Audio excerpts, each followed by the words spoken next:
La dernière étape pour éviter que ton prospect te ghoste après l'envoi du devis, ça va être ce qu'on appelle le rappel intelligent. Il va falloir que dans ton échange avec ton prospect, tu construises vraiment des relances de valeur. Donc, tu mets de la valeur, tu intègres des value assets lui permettant d'avancer dans sa réflexion, de traiter également les objections qu'il a eues par le passé que tu as pu noter. On a également ce qu'on appelle la relance soft. Bon, bien évidemment, il ne faut pas en abuser parce que tu n'es pas là pour faire copain-copain, bien que tu puisses le faire.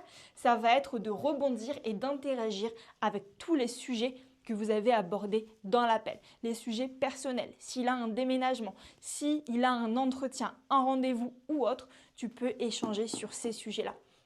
Le dernier point de relance, ça va être les relances qui vont être décisionnelles. Je rappelle que le but ne va pas être de dire « bon, ça y est, tu as pris une décision ». On n'y va pas frontalement de la sorte, on ne met pas de résistance. Sauf si vraiment la personne abuse et dans ce cas-là, on peut jouer sur l'anti-vente. Mais ça, c'est un autre sujet.